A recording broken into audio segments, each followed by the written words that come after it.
आए हम प्रार्थना से शुरुआत करते हैं। परमेश्वर बहुत बहुत धन्यवाद देते हैं परमेश्वर आज के दिन के लिए। परमेश्वर हम धन्यवाद देते हैं परमेश्वर, आपने हमें संभाला परमेश्वर, सेफ रखा परमेश्वर, घरों में परमेश्वर, उस वायरस से दूर रखा परमेश्वर।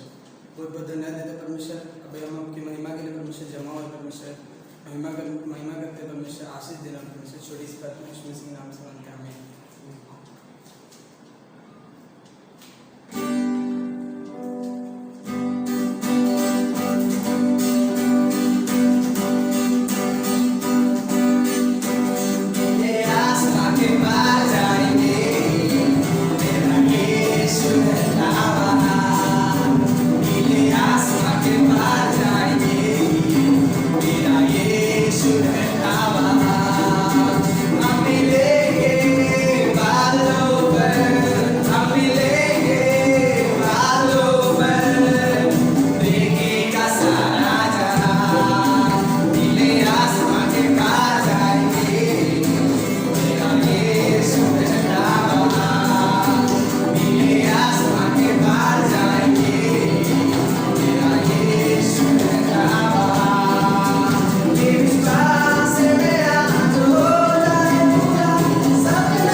जय मसीह की आप सभी को मैं परमेश्वर का धन्यवाद करना चाहूँगा कि परमेश्वर ने इतना सुंदर सा मौका मुझे दिया कि मैं ऑफरिंग मैसेज शेयर करूँ।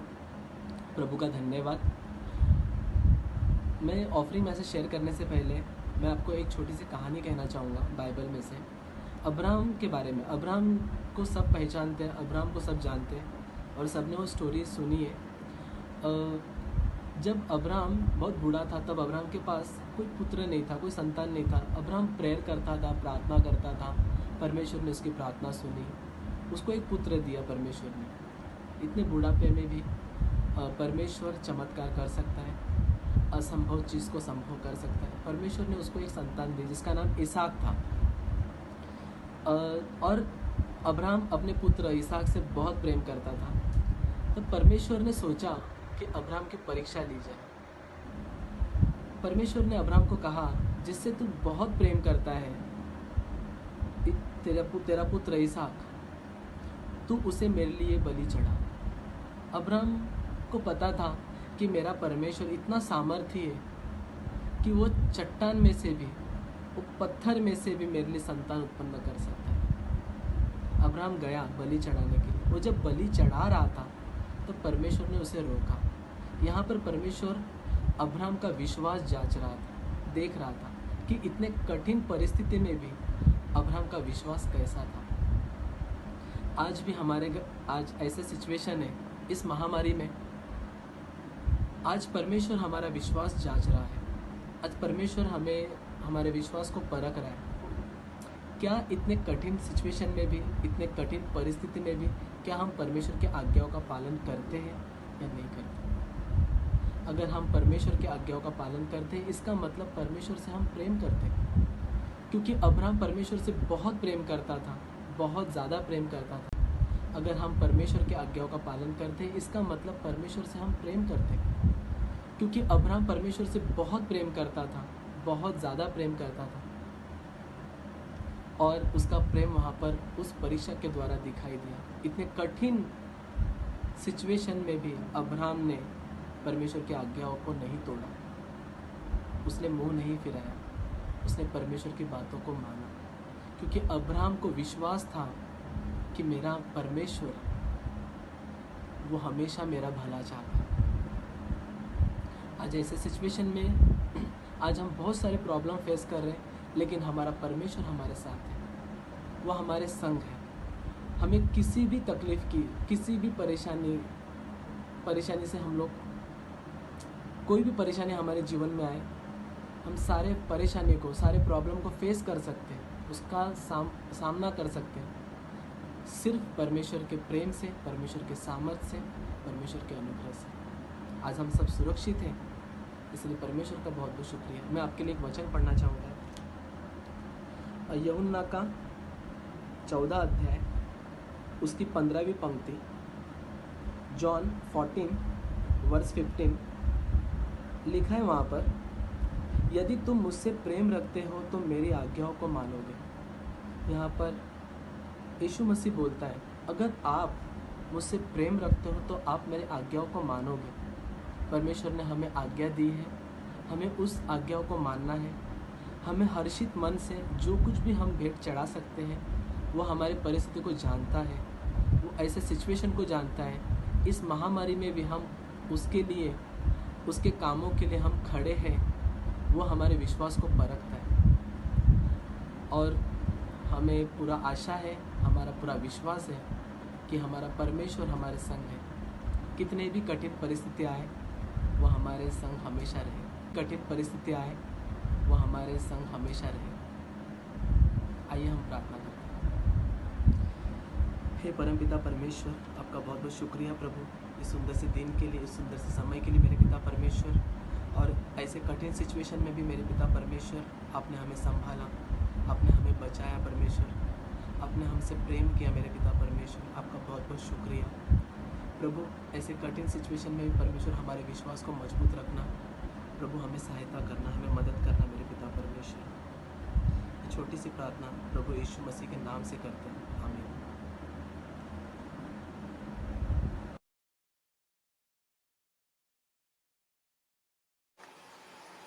सभी भाई बहनों को इस रविवार सभा में सबका स्वागत है। जो भी इस यूट्यूब के द्वारा इस माध्यम से संदेश सुन रहे हैं, सभी का स्वागत है। हम प्रार्थना ज़रूर करेंगे आपके लिए, लेकिन ये कितना सुहावना समय है कि जब हम वचन सुनते हैं और वचन हमें ताकत देती है, सामर्थ देती है, क्योंकि वचन में वो सामर्थ है जो इब्रानी का 4 और वचन 12 में लिखा है कि वचन जो है 2 धारी तलवार से भी चौका है और हमारे चंगाई के लिए बहुत ही लाभदायक है। ये 2 तिमोथी का 3:16 पढ़ोगे तो संपूर्ण पवित्र शास्त्र जो है परमेश्वर की प्रेरणा से रचाया गया है। तो परमेश्वर का वचन जो है सुधारने के लिए, हमें सिखाने के लिए, हमारी परिपक्वता के लिए सबसे महत्वपूर्ण ये है, क्या बोलते हैं, पोषक है, आत्मिक पोषण बोल सकते हैं, ये है। अगर आप देखोगे कि भजन संहिता 119 में भी लिखा है कि जवान अपनी चाल चलन से कैसे शुद्ध रखेगा। जो व्यक्ति जो है परमेश्वर का वचन जो है हृदय में रखते हैं, वो व्यक्ति जो है परमेश्वर से पाप करने से, परमेश्वर के विरुद्ध में पाप करने से, ये वचन जो है, सत्य जो है, हमें जो है मदद करती है पाप ना करने के लिए। जैसे कि अगर आप देखोगे कि यूहन्ना का अध्याय 8:31 में भी लिखा है, या फिर उसमें लिखा है कि जो मेरे शिष्य कौन है, जो मेरे वचन में बने रहते हैं वो मेरे शिष्य है। तो कहने का मतलब शिष्य लोगों को, उन लोगों को ही शिष्य बुलाया जाता है जो वचन में बने रहते हैं और वो वचन जो है वो सुनते हैं और मानते हैं। और बाइबल में ये भी लिखा है कि सत्य उन्हें स्वतंत्र करता है, सत्य को जानेंगे और सत्य उन्हें जो है स्वतंत्र करता है। तो आज का शीर्षक अगर ऐसा देख सकते हैं कि शीर्षक ये है कि परमेश्वर का वचन या सत्य जो है हमें पवित्र करती है। अगर आप यूहन्ना का 17 अगर आप 19 में देखोगे तो यीशु मसीह ने कहा है कि उनके लिए मैं अपने आप को पवित्र करता हूं ताकि वे भी सत्य के द्वारा पवित्र किए जाए। तो हम सत्य के द्वारा पवित्र किए गए हैं या किए जाते हैं। तो बहुत आवश्यक है कि ये जो है वचन हमें हमेशा हमारे अंतःकरण हुए, हमारे मन हुए, जो हमेशा जो है साफ रखता है ये वचन। और कहने का मतलब गाड़ी जब आप चलाते हैं, गाड़ी के सामने जो एक वाइपर होता है और ये वाइपर जो है बारिश में बहुत काम आता है, क्योंकि जब आप रास्ते पे जब आप गाड़ी चलाते हैं तो ऐसा होता है कि वो बहुत गंदा चीज़ जो है कांच पे आने लगता है, मट्टी उड़ने लगती है उस कांच पर। तो बारिश में जो है वो वाइपर निरंतर जब चालू रखते हैं तो वाइपर आपको वो कांच को साफ रखता है ताकि आप सामने का रास्ता जो है ठीक से देख सके। तो इसलिए वचन में भी लिखा है कि वचन जो है पाँव के लिए दीपक है, मार्ग के लिए ज्योति है। तो इस प्रकार से वचन जो है हमारे जीवन में बहुत काम आ जाता है। तो मुद्दा यह है कि व्यवस्थापन का अध्याय 6 में वचन 5 में अगर आप पढ़ते हो तो वहाँ पे परमेश्वर ने मूसा और उनके लोगों के लिए एक आज्ञा दी थी। और वचन अध्याय 5 में जाते, अध्याय 6 और वचन 5 में जाते कि तू अपने परमेश्वर यहोवा से अपने सारे मन और सारे जीव और सारी शक्ति से साथ प्रेम रखना। और ये आज्ञा जो मैं आज तुझे, कहने मतलब परमेश्वर जो आज्ञा देता है आज तुझे को सुनाता हूँ, वे तेरे मन में बने रहे। तो वचन जो है जब हम सुनते, जब आज्ञा हम सुनते हैं तो हम हमारे मन में पहली बात तो बने रहते हैं, फिर जो है दूसरों को सिखाते जो वचन में साथ में। और तो इन्हें अपने बाल बच्चों को समझाकर सिखाया करना और घर में बैठे मार्ग पर चलते लेटते उठते उनकी चर्चा करना।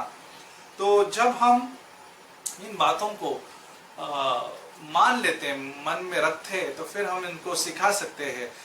मत्ती का 6:19 से अगर आप 20-21 तक पढ़ते हो तो ये अनंत निवेश के बारे में बात करते हैं, आत्मिक निवेश के बारे में बात करते हैं। आज दुनिया में सारे लोग जो है निवेश करते हैं, पैसे कहाँ पे लगाना है, कौन सी चीज़ पे लगाना है, कौन सी चीज़ पर लगाने से जो है हमें फायदा होगा या लाभ होगा। तो उस प्रकार से लोग जो है निवेश करते हैं। कोई अपना बच्चों का निवेश जो है अच्छे कॉलेज में करते या फिर अच्छे करियर में करते, ताकि जब वो उस करियर में जब वो बढ़ते हैं या फिर वो कॉलेज में वो सीखने लगते हैं, इसका अंतिम परिणाम जो है अच्छा होगा, फायदेमंद होगा, उनके भविष्य जो है बन जाएगी। तो इस प्रकार से आदमी सोचता है अपने बच्चों के बारे में।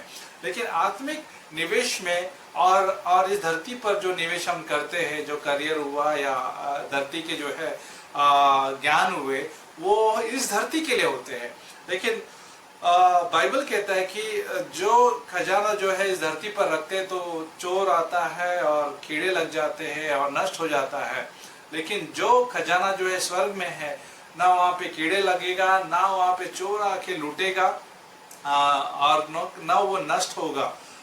तो फिर वो चिंता नहीं रहती है। जो खजाना जो है स्वर्ग में है, वो इस बात की चिंता नहीं रहती कि चोर आके उसको लूट लेगा या फिर नष्ट कर लेगा या फिर कीड़े लग जाएंगे या गंज पकड़ेगा। 21 में लिखा है, मत्ती का 6:21 में कि जहाँ पे तुम्हारा खजाना है वहाँ पे तुम्हारा मन भी रहेगा। अगर हम शिक्षा देते हो हमारा मन अगर स्वर्ग में है, स्वर्ग की बातों पर है, जो कुलिशों का 3:1-2 के हिसाब से, तो फिर हम उस हिसाब से, उस दृष्टिकोण से जो है हम लोग निवेश करते हैं। और हमारा अगर आंखें जो है, हमारी आंखें उन बातों पर टिके हुए जो अनंत चीज़ों पर है, तो फिर हम जो है सुरक्षित है, क्योंकि हमें पता है कि वो चीज़ें जो हमारे आंखें जो जिन अनंत वस्तुओं पर है, अनंत बातों पर है, वो चीज़ें नष्ट नहीं होंगी। इसलिए हर प्रत्येक भक्तिपूर्ण निर्णय या प्रभु की सेवा हो या कलीसिया स्थापना हो या कलीसिया हम लोग शिक्षा देते हैं या फिर मिशंस के लिए सहायता देते या समर्थन करते, उसमें जो है अनंत महिमा का जो है वजन है। और वो भले ही आज हम लोग सताव से गुजरते, लेकिन ये कुछ हल्का सा क्लेश है किसके सम्मुख में, अनंत महिमा के सम्मुख में जो अभी गुजर रहे हो हल्का सा क्लेश है, जो दूसरा कोरिन्थियों का अध्याय 4 वचन 16 से 18 में हमको दिखाई देता है। इसलिए हम आत्मिक निवेशों को व्यर्थ नहीं समझते, क्योंकि वो कभी भी व्यर्थ नहीं जाएगा। ये यशायाह का 55 में भी लिखा है कि वचन जब एक बार पड़ जाता है तो कभी व्यर्थ नहीं जाता, लेकिन वो बीज उत्पन्न करेगा, वो जो है हरियाली उत्पन्न करेगा, फल उत्पन्न करेगा। इसलिए महत्वपूर्ण चीज़ों पर हमें हमारा ध्यान होना चाहिए।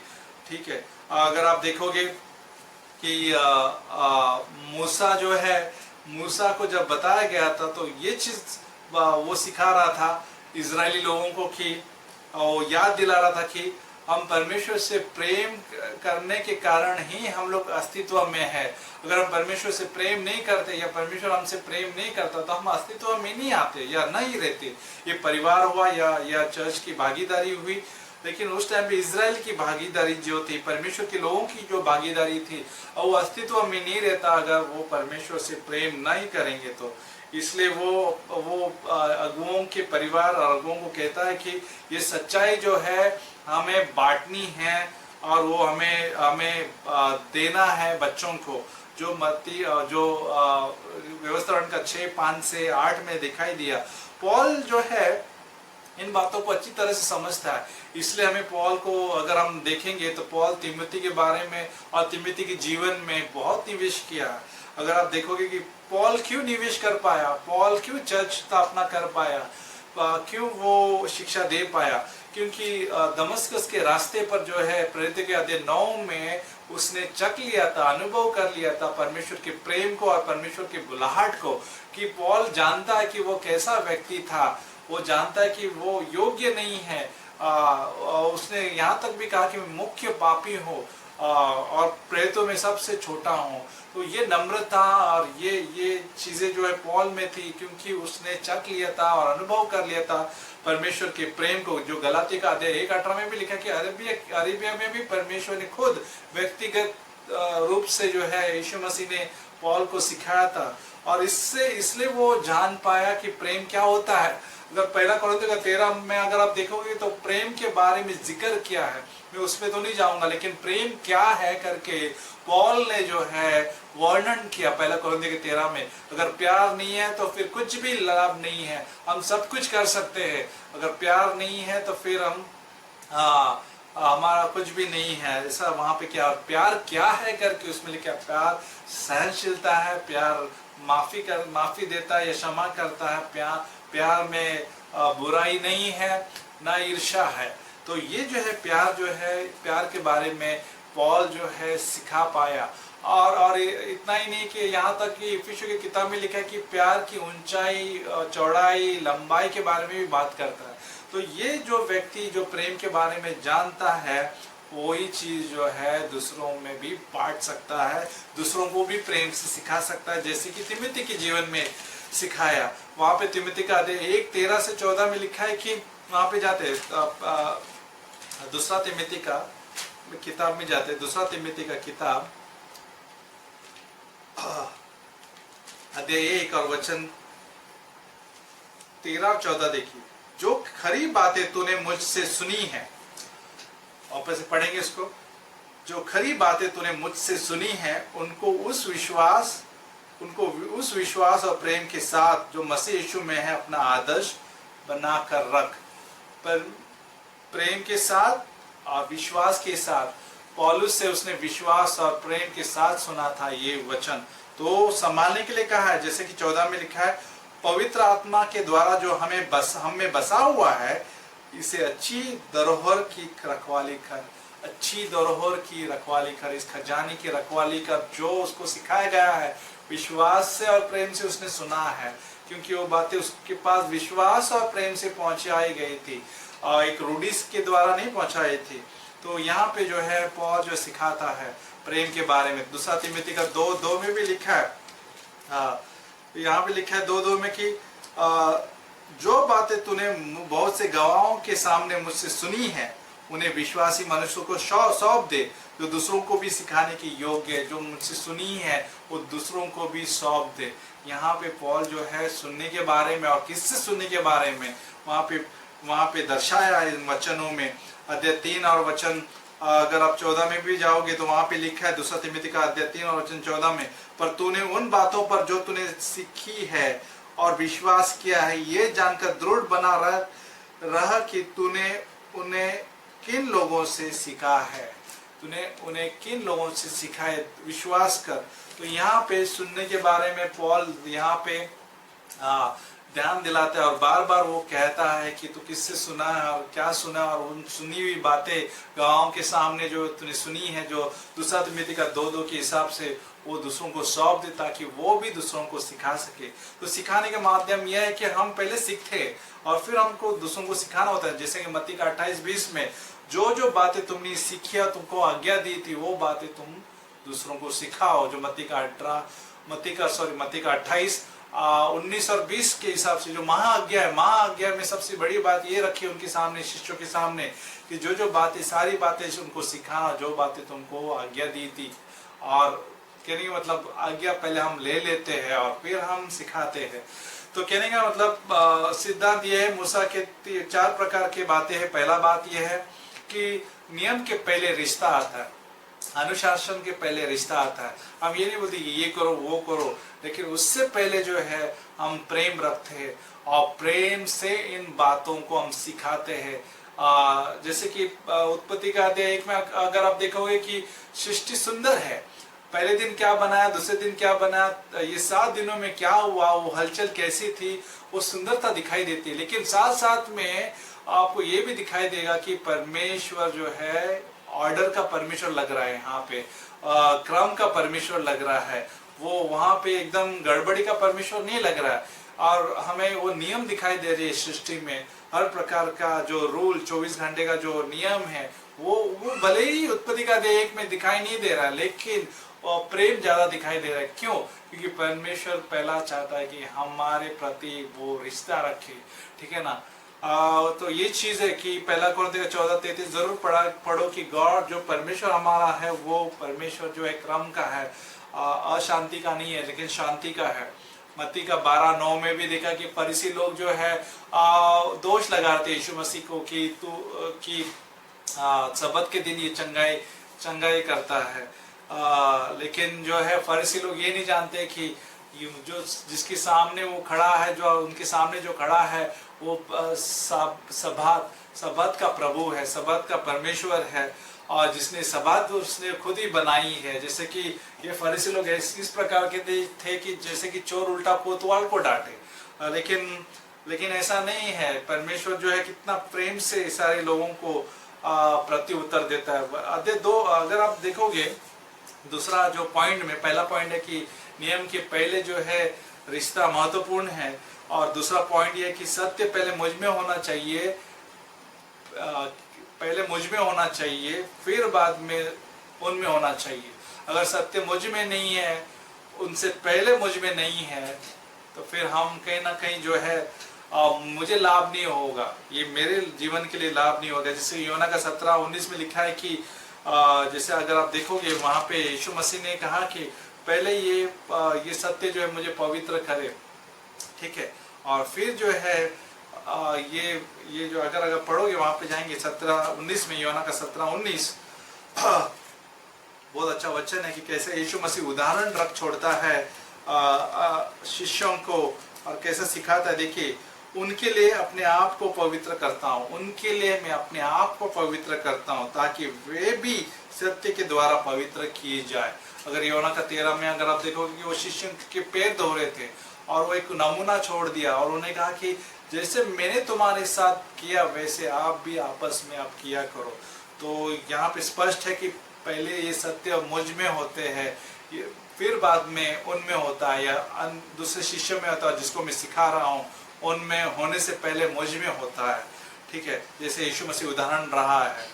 अगर आप देखोगे कि चार्ल्स स्पर्जन की कहानी है 1854 की, जहाँ पे कॉलेरा का बीमारी जो है, अभी तो कॉलेरा का दवाई आया है और है भी कॉलेरा का दवाई, लेकिन उन दिनों में कॉलेरा का दवाई नहीं था और बहुत सारे लोग मर रहे थे, जिसके कारण वहाँ पे ये जवान मिशनरी, जवान प्रचारक, ब्रिटिश प्रचारक जो है चार्ल्स स्पर्जन, वो दफन विधि के कार्यक्रम और अंतिम संस्कार के कार्यक्रम किया करता था। और उस पर इतना बोझ बना कि वो एकदम से डर महसूस करने लगा ये क्या हो रहा है करके।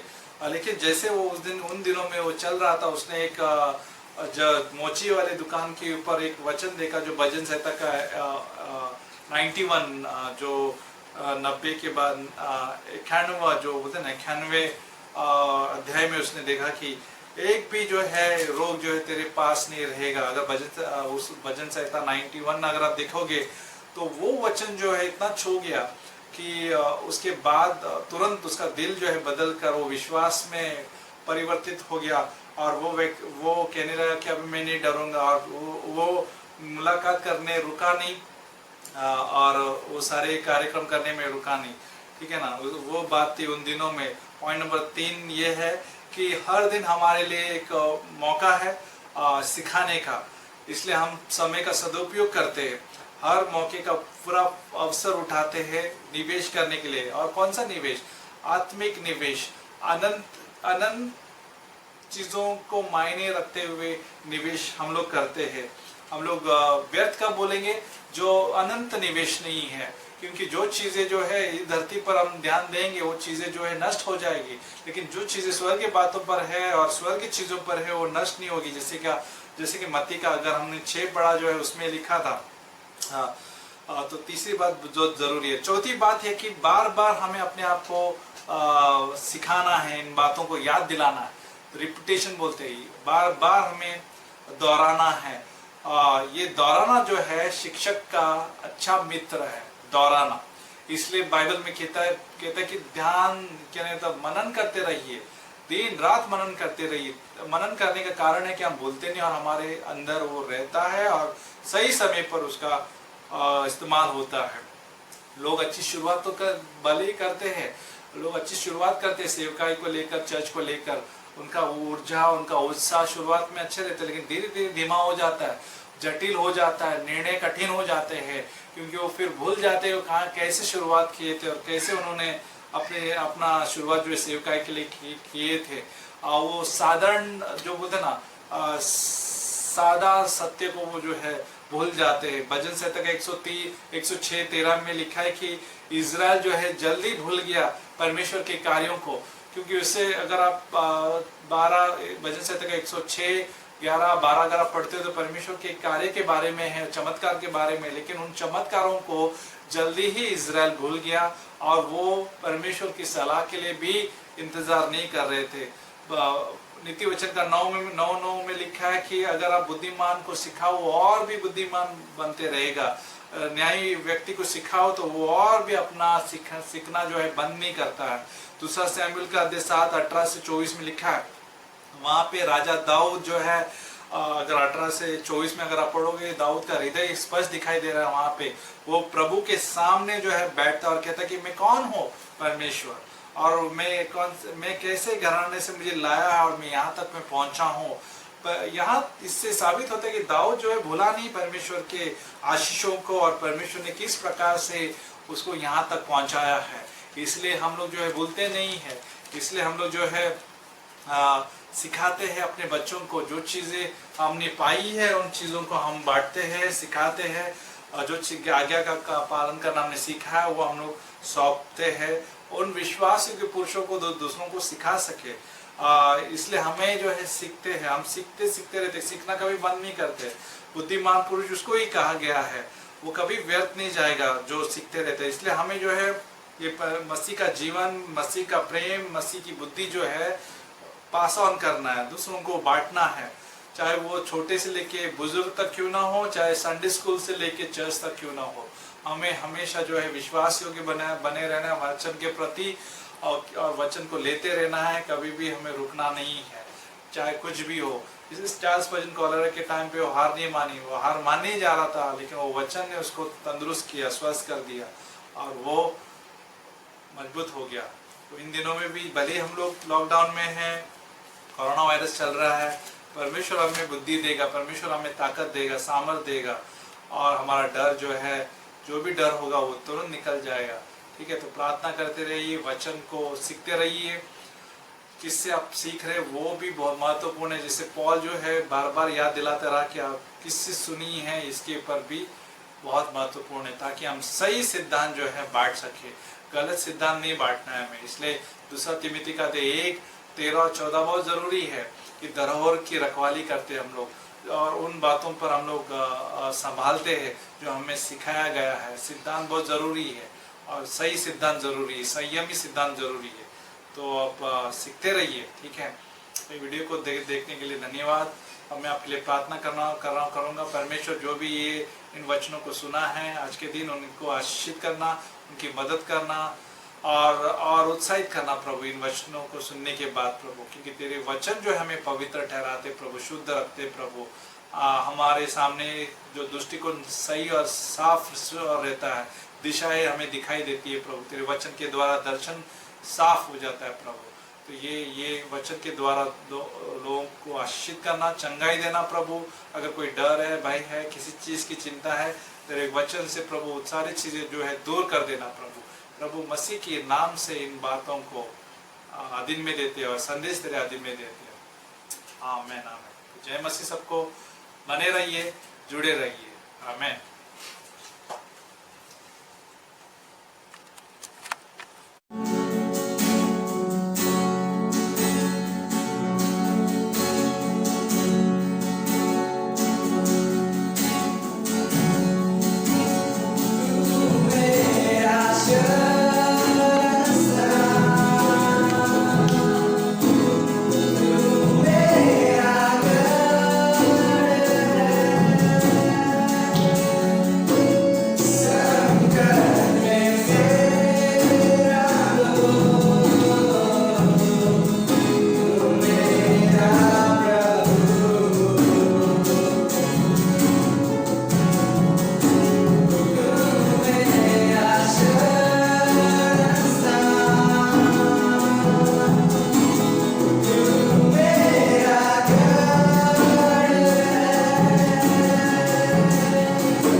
इस कोरोना वायरस के बीच में परमेश्वर आपने हमें सेफ रखा, परमेश्वर संभाले रखा, परमेश्वर घर में परमेश्वर धन्यवाद देता आपने हमें सब कुछ दिया परमेश्वर, किसी चीज़ की कमी ना होगी परमेश्वर।